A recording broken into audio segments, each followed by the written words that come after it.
हाँ तो प्यारे बच्चों, क्या हाल चाल आप सभी का। आशा करता हूँ आप सभी स्वस्थ होंगे, मस्त होंगे और पढ़ाई भी बहुत बेहतरीन ढंग से कर ही रहेंगे।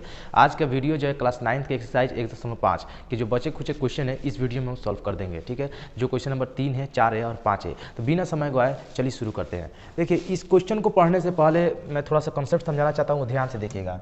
और वो क्या है, वृत्त से संबंधित है, वो मैं समझा देता हूँ। जैसे ये हमने एक वृत्त को बना लिया, इसको थोड़ा सा मोटा कर लिया जा रहा है जिससे पहचान आ जाए। ठीक है, कर लिएगा। देखिए, वृत्त में जो होता है इस यहाँ से लेकर यहाँ तक को हम लोग क्या कहते हैं, त्रिज्या कहते हैं, जिसे आर से सूचित किया जाता है। फिर जब यहाँ से थोड़ा सा और पीछे बढ़ा देते हैं, इसको भी हम क्या कहें, आर ए कहेंगे। जब ये आर और आर जब पूरा मिल जाता है तो उसे हम लोग क्या कहते हैं, 2r कहते हैं। 2r के मतलब पूरा क्या कह देंगे, इसको d कह देंगे, इसे व्यास कहा जाता है। ठीक है, जब दो त्रिज्या मिल जाता है तो क्या बन जाता है, व्यास मिल जाता है। यहाँ से लेकर यहाँ तक हम लोग क्या कहते हैं, व्यास कहते हैं। ठीक है, और ये जो लाइन आप देख पा रहे हैं, ये जो लाइन है, ये जो आप लाइन देख पा रहे हैं, इसे हम लोग परिधि कहते हैं। क्या कहते हैं, परिधि, इसे कहते हैं हम लोग परिधि। और परिधि को सूचित किया जाता है सी से। ये पूरा लाइन, ये जो वृत्त है जिसमें हम लोग चल सकते हैं, इसको क्या कहते हैं, परिधि हम लोग कहते हैं। और परिधि को सी से सूचित किया जाता है। और जो यहाँ से लेकर यहाँ तक जो रेखा है इसको हम लोग व्यास कहते हैं। व्यास कैसे सूचित किया जाता है, डी से सूचित किया जाता है। ठीक है, यहाँ पे हम लिख दे रहे हैं, जैसे ये हो गया परिधि, परिधि को सी से सूचित किया जाता है। और व्यास यानी 2r के मतलब क्या होता है, 2 जब त्रिज्या है तो क्या होता है, बन जाता है व्यास बन जाता है, जिसे डी से सूचित किया जाता है। ठीक है, इतना याद रखना रहेगा। देखिए, वृत्त की जो परिधि होती है उसका फॉर्मूला होता है 2πr। ये आपको पता होगा। जो कि वृत्त की परिधि है, जो ये वृत्त की परिधि है किसके बराबर होता है, सी के बराबर। इसे सी से नहीं सूचित किया जाता है। ठीक है, तो इसमें आप देख पा रहे हैं 2 और r, 2r को हम क्या लिख सकते हैं, डी लिख सकते हैं, बिल्कुल डी लिख सकते हैं। और इसके साथ क्या आ जाएगा, पाई आ जाएगा बराबर सी। फिर अगर हम जब पाई निकालना चाहें, पाई यहाँ पे लाइन खींच देते हैं, पाई जब निकालना चाहेंगे तो सी बटे डी हो जाएगा। यानी जो डी है जो गुना में है ये चल जाएगा बटे में और सी ऊपर आ जाएगा, तो पाई बराबर हो जाएगा सी बटे डी। अब हम क्वेश्चन को पढ़ते हैं, क्वेश्चन क्या कहना चाह रहा है। ठीक है, आपको याद होगा कि कोई यहाँ पे कोई छूट गया। ठीक है, आपको याद होगा कि कोई एक वृत्त की परिधि, जैसे मान लीजिए सी, वृत्त की परिधि को सी ही मान सकते हैं, और उसके व्यास उसको मान लीजिए डी। व्यास को क्या कहता है, डी कहा जाता है कि अनुपात से परिभाषित किया जाता है, अर्थात पाई बराबर सी बटे डी। देख पा रहा है, यह इस तथ्य का अंतर्व्युक्त करते हुए प्रतीत होता है कि पाई एक अपरिमेय संख्या है। इस अंतर्व्युक्त का निराकरण आप किस प्रकार करेंगे। देखिए, हमसे ये सवाल पूछ क्या रहा है। जैसे आप देख पा रहे हैं, पाई बराबर जो है सी बटे डी है। ठीक है, पाई बराबर सी बटे डी है। और आप इसके पहले वाले वीडियोस में हमने बतला दिया, और आप जानते भी होंगे पाई को हम अपरिमेय संख्या कहते हैं। क्या कहते हैं, पाई को कहते हैं हम लोग अपरिमेय संख्या। अपरिमेय संख्या, अपरिमेय संख्या कहने का मतलब वैसी संख्या जिसे पी बटे क्यू के रूप में ना लिखा जा सके। यानी जैसे मान लीजिए इस रूप में 2/4, 1/2, 5/6, इस रूप में अगर नहीं लिखा जा सकता है तो उसी हम लोग क्या कहते हैं, अपरिमेय संख्या कहते हैं। जो कि अपरिमेय संख्या किस रूप में नहीं लिखा जाता है। लेकिन आप यहाँ जैसे देख पा रहे हैं पी बटे क्यू के रूप में लिखा जा पा रहा है। ये कैसे हो रहा है, सी बटे टी का मतलब क्या है, पी बटे क्यू इस रूप में क्यों आ रहा है, इस रूप में नहीं आना चाहिए। इस चीज़ को आप किस प्रकार समझाएंगे, इस चीज़ को आप किस प्रकार समझाएंगे। जैसे पाई का मान होता है 22/7, 22/7। एक तरफ आप कह रहे हैं जो पाई एक अपरिमेय संख्या है, और दूसरी तरफ पाई को 22/7 के रूप में लिख रहा है, यानी पी बटे क्यू के रूप में लिख रहा है। ये कैसे हो रहा है, ये हमको समझाने के लिए किताब जो है, ये क्वेश्चन नंबर 3 जो है ये कह रहा है, पाई को आप अपरिमेय संख्या एक तरफ कह रहा है, और ऊपर से इसको 22/7 यानी पी बटे क्यू के भी रूप में लिख दे रहा है, यानी पी बटे क्यू का मतलब परिमेय में भी लिख दे रहा है। ये कैसे हो सकता है, तो आप ये जान लीजिए। अगर इसे क्वेश्चन पूछे तो आप कहिए सर ये पहले आप बात जान लीजिए, जो 22/7 जो हम लोग मान लेते हैं, जो 22/7 ये हम लोग मान को लेते हैं, ये लगभग मान होता है। ये हम लोग इसलिए लेते हैं जो कोई कैलकुलेशन जब किया जाता है, मैथ में बहुत सारे कैलकुलेशन जब किया जाता है जिसमें पाई का मान रखा जाता है। जो पाई का मान जो है 22/7 इसलिए रखा जाता है कैलकुलेशन आसान हो जाए इसलिए। लेकिन रियल रूप में देखा जाता है ये क्या है, एक अपरिमेय संख्या, लगभग मान नहीं लिया जाता है।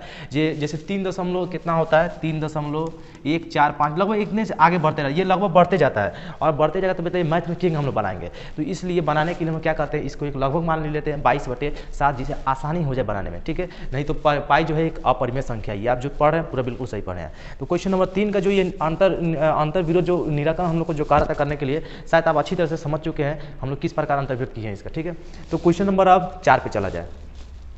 क्वेश्चन नंबर 4 क्या रहा है, संख्या रेखा पर रूट अंडर 9.3 को निरूपित कीजिए। संख्या रेखा पर इसको निरूपित करना है। देखिए, पहले बात जान लीजिए, संख्या रेखा पर कहीं कह दिया, संख्या रेखा कैसे होता है, जैसे यहाँ पे बीच में मान लीजिए 0 होगा, यहाँ पे 1 2 3, यहाँ पे हो जाएगा 1, ये 2 हो गया, ये 3, ये सब माइनस में होता है और ये प्लस में होता है। अगर हमसे कोई पूछे संख्या रेखा पर 3 को निरूपित करिए, तो 3 यहाँ पे दिख पा रहा है, यहाँ पे लाइन खींच देंगे, 3 क्या हो गया, निरूपित हो गया। अगर बोल दीजिए -2 को निरूपित करिए, तो -2 को निरूपित हो गया। लेकिन ये कौन सा वाला है जो कि 9.3 बोल रहा है, अगर वो भी रूट के अंदर बोल रहा है, सिर्फ अगर 9.3 बोल दे, 9.3 तो 3 के बाद हो जाएगा 4 5, 6, 7, 8, 9, 9 के आगे 1, 2, 3 बढ़ा के यहाँ पे लाइन खींच देंगे और 9.3 तो बन जाएगा।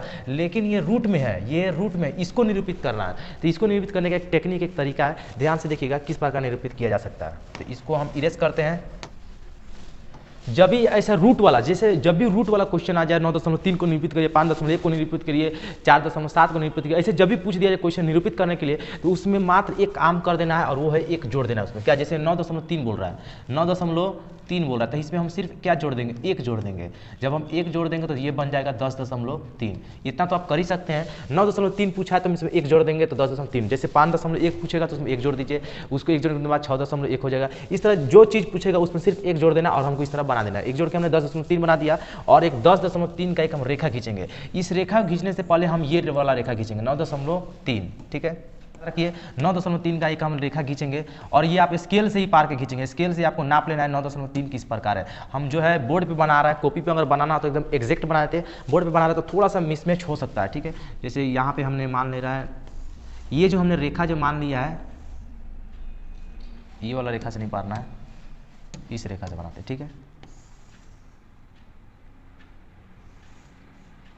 ये जो हमने रेखा मान लिया, ये हमने मान लिया 9.3 हमने क्या कर लिया, इसको खींच लिया। हम इसलिए मान ले रहे हैं क्योंकि हम स्केल से नापे मगर कि मेरे पास ऐसा सॉफ्टवेयर में ऐसा अपलोडेड है नहीं, पर आप जो है जो स्केल से पारेंगे तो 9.3 आप माप लीजिएगा, नाप कर ही एग्जैक्ट 9.3 को क्या करिएगा, पारिएगा, ठीक है। और इसमें हमने क्या जोड़ दिया, एक जोड़ दिया, यानी यहाँ पे हमने एक जोड़ दे रहा है।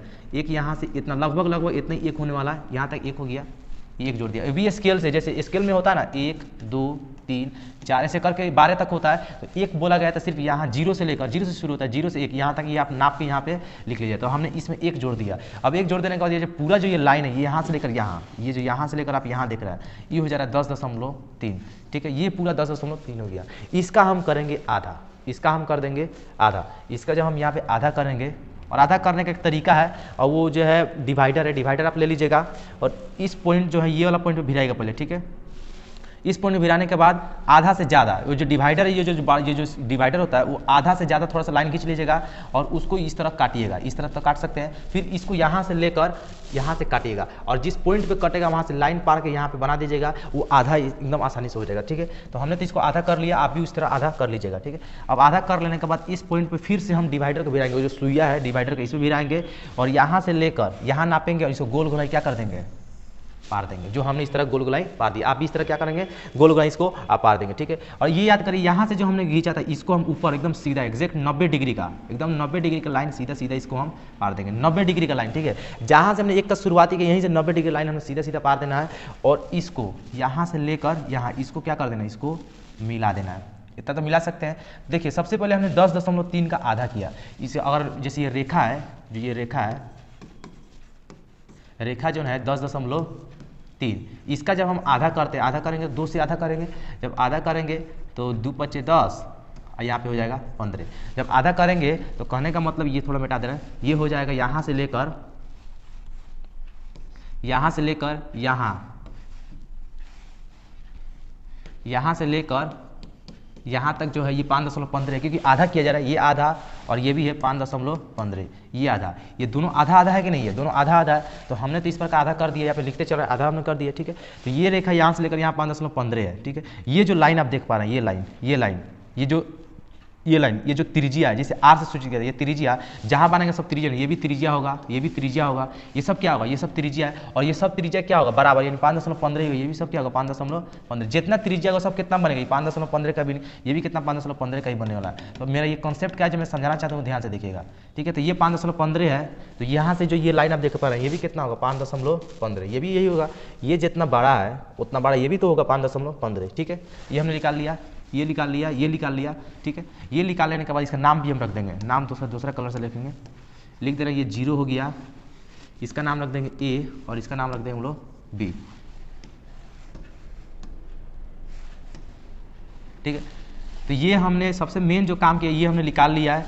ये निकाल सकते हैं 0 से A, ये 0 से A, ये निकाल सकते हैं कितना हो सकता है। ये जो एक अर्धवृत्त है, ठीक है। तो अर्धवृत्त का जो हमने आधा किया था तो 5.15 है। अब ये जो है 0 से A, क्या ये 0 से A आप निकाल सकते हैं, कैसे निकाला जाएगा। अगर हमको 0A जो ये निकालना है, सिर्फ 0 से A ये निकालना है, तो क्या करना होगा हमको, O यहाँ पे इसका नाम रख दीजिएगा, इसका नाम रख दिया C, क्या इसका नाम रख दिया जा रहा है C, दूसरा कलर से, ठीक है। ओ सी यहाँ लिख देंगे हम, ओ सी, ये जो दिख रहा है आप ओ सी, इस ओ सी में से हम -1 कर देंगे तो क्या हो सकता है, ये जो आप बड़ा जो ओ सी देख रहे हैं ये पूरा ओ सी, इसमें से हम 1 को क्या करें, हटा देंगे। इसको हम जब हटा देंगे, इसको जब माइनस कर देंगे तो मेरा ये ओ ए निकलना जाएगा, वही 1 को माइनस करेंगे। जब 1 को माइनस कर देंगे तो ओ सी पहले देख लीजिए, ओ सी है कितना, ओ सी है 5.15, इसमें से हम 1 माइनस कर रहे हैं, सिर्फ 1 माइनस कर रहे हैं तो 4.15 हो गया, ठीक, 4.15 हो गया। तो ये जो लाइन है जो ओ हमने निकाला 4.15, बस इसमें अब मेन हमको ये जो निकालना है ये हम निकालेंगे पाइथागोरस प्रमेय के जरिए। त्रिभुज ओ ए बी में यहाँ पे लिख लेंगे, इस चीज को हम साइड कर लेते हैं, इसका अभी काम समाप्त हो चुका है। लिखेंगे त्रिभुज ओ ए बी में पाइथागोरस प्रमेय से, पाइथागोरस प्रमेय से। तो पाइथागोरस जो ये बाबा जो थे, इसको बाबा कहिए कुछ भी कहिए, जो पाइथागोरस जो बाबा थे उन्होंने क्या कहा था, उन्होंने कहा था कि अगर कोई यहाँ पे 90 डिग्री यहाँ पे बन रहा है तो उसके सामने का कर्ण होता है, उसके नीचे वाला आधार होता है, साइड वाला क्या होता है, लंब होता है, ठीक है। तो उसने बोला था ये कर्ण का स्क्वायर बराबर होता है लंब का स्क्वायर, जोड़ होता है आधार का स्क्वायर, उन्होंने यही बोला था। तो इसके ठीक सामने कर्ण क्या हो जाएगा, 5.15, इसी का स्क्वायर हो जाएगा। और ये जो लंब क्या था, साइड वाला, तो लंब भी तुमको निकालना है, तो ए बी लिख देंगे, ए बी का स्क्वायर लिख देंगे। और आधार, नीचे वाला को आधार कहा जाता है ओ ए, कितना है 4.15, इसका स्क्वायर कर देंगे। इसका स्क्वायर करेंगे तो 26.5225 लगभग आएगा, आप गुना करके देख लीजिएगा। ए बी का स्क्वायर करेंगे तो ए बी का स्क्वायर ही रह जाएगा, फिर इस 4.15 का स्क्वायर करेंगे तो इसका स्क्वायर करने में 17.2225 है, और इसका स्क्वायर करने में 26.5225 आया। तो इसको क्या करना है, ए बी हमको निकालना है, असल में हमको ये निकालना है, ए बी का स्क्वायर निकालना है। तो ए बी के स्क्वायर को हम इसी तरफ रहने देने वाले, इसको ही वहाँ भेज देंगे। जब इसको वहाँ भेज देंगे तो 26.5225 में से माइनस हो जाएगा 17.2225, ये माइनस करेंगे, और जब माइनस करेंगे हम तो आ जाएगा 9.3। आप करके देख लीजिएगा, माइनस करने में कितना आएगा 9.3, और हमें क्या निकालना था, रूट 9.3, इसी को ना प्रदर्शित करना है। तो ए बी बराबर अगर स्क्वायर हटा दिया जाए तो रूट अंडर आ जाएगा 9.3, और देखिए ए बी बराबर आ गया रूट अंडर 9.3, इसको इरेज किया जाता है।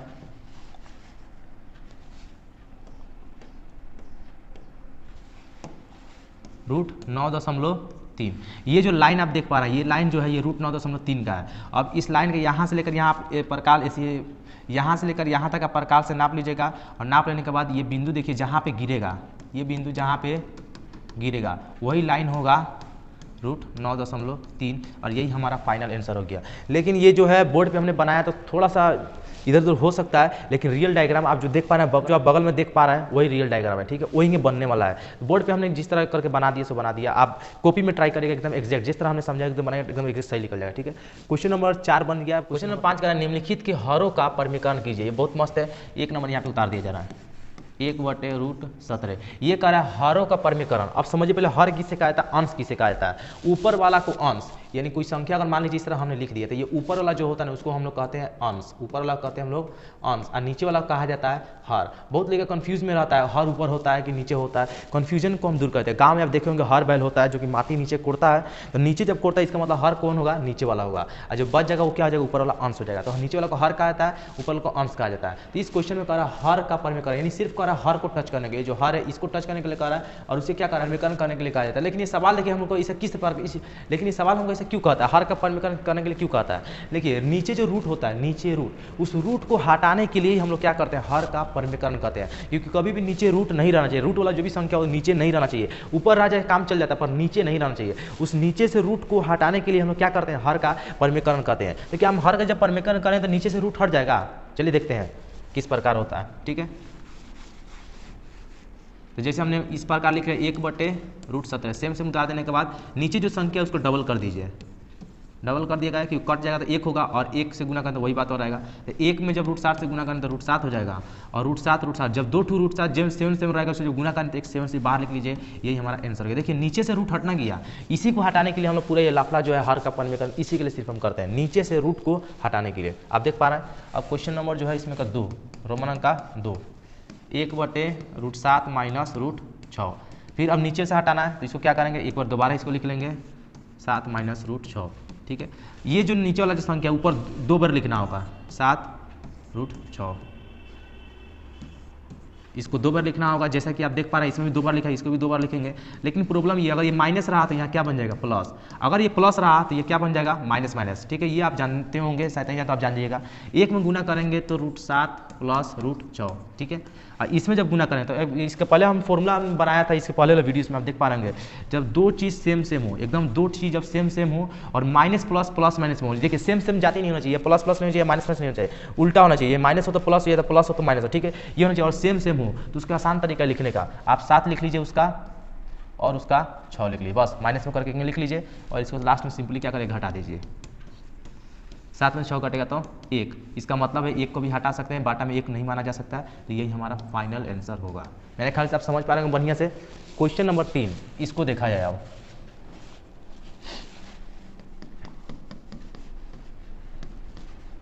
रूट 5 प्लस रूट 2, इसको हम दोबारा लिख लेते हैं, रूट 5 प्लस रूट 2। इसको 2 बार कर देंगे, root 5 minus root 2, root 5 minus root 2। हमने अभी कहा था कि अगर ये प्लस रहेगा तो माइनस में हो जाएगा, और माइनस रहेगा तो प्लस में हो जाएगा। 2 बार कर दिया जाता है। एक में जो चीज़ से गुना करते हैं वो तो भाई वही होता है, उसको कोई जोर जबरदस्ती नहीं है। पर देखिए जब सेम सेम हो, दोनों का दोनों जब सेम सेम हो और प्लस माइनस माइनस प्लस, यानी चिन्ह बदला हुआ हो, तो एक आसान तरीका है, 5 लिख लीजिए और माइनस 2 लिख लीजिए, घटा दीजिए इसको। रूट 5 माइनस रूट 2, और 5 में से 2 घटाएंगे तो 3। यही हमारा फाइनल आंसर होगा। मेरे ख्याल से आपको समझ में जरूर आ रहा होगा। और ये वाला जो है ये आपको कमेंट में लिख कर बना के देना है। हमको देखना है कि कितने स्टूडेंट है जो मेरे बनाने से पहले बना दे रहा है। फिर भी चलिए मैं बना दे रहा हूँ, क्योंकि आप जो है आपको तो आएगा है ही नहीं, तो मैं बना, इसको इरेज कर देना। आप स्क्रीनशॉट इसका ले सकते हैं, नहीं तो आपके भरोसे ये सब छोड़ा नहीं जा सकता है। रूट 7 माइनस 2, और अभी तक आपको पता चल गया होगा जो नीचे वाला संख्या उसको हम लोग डबल 2 बार कर देते हैं। Root 7 minus 2, root 7 minus 2। पर एक चीज़ हमने इसमें गलती कर दी है। देखिए माइनस है तो क्या लिखना होगा, हमको प्लस लिखना होगा। हमने बोला था कि अगर प्लस है तो माइनस लिखना होगा, माइनस है तो इसको प्लस लिखना होगा। इतना बात आप समझ ही चुके हैं। तो आप ये देख पा रहे हैं, 1 से गुना करेंगे तो रूट 7 प्लस 2। नीचे देखिए दोनों सेम सेम है, एकदम सेम सेम है। और जब सेम सेम रहे और माइनस प्लस प्लस माइनस में रहे तो कोई दिक्कत नहीं है। सबसे पहला जो संख्या है 7 लिख लीजिए। और ये आप जो देख पा रहे हैं 2 का स्क्वायर कितना हो जाएगा, 4 लिख देंगे, ये घटा देंगे। 7 प्लस 2, 7 में 4 घटेगा तो 3। अभी आप कंफ्यूज में होंगे, सर ये 2 वाला का 2 आप क्यों नहीं लिख दिए, 4 कैसे लिख दिए हैं। तो भाई रियल में जो होता है ना, इसका स्क्वायर होता है। ये जो पहला वाला जो संख्या है उसका क्या कर दिया जाता है, स्क्वायर कर दिया जाता है। और जो लास्ट वाला संख्या है उसका भी क्या किया जाता है, स्क्वायर ही किया जाता है। तो 7 का जब हम स्क्वायर करेंगे तो 49 का वर्गमूल कितना होता है 7, और 2 का स्क्वायर करेंगे तो 4, 7 में 4 घटेगा तो 3। इसके पहले वाला जो भी हमने बनाया उसका भी आप देख पा रहे हैं वही करना होगा, स्क्वायर किया जाता है। स्क्वायर हम डायरेक्टली उसको शॉर्ट फॉर्म में कर दिए थे, स्क्वायर हटाए हुए लिख दिए थे। ठीक है, तो उसको भी आप करके देखेंगे तो वही आने वाला है। मेरे ख्याल से आप पूरी अच्छी तरह से बने समझ चुके होंगे। अगले वीडियो में तुरंत ही आपसे भेंट होगा एक्सरसाइज 1.6 के साथ।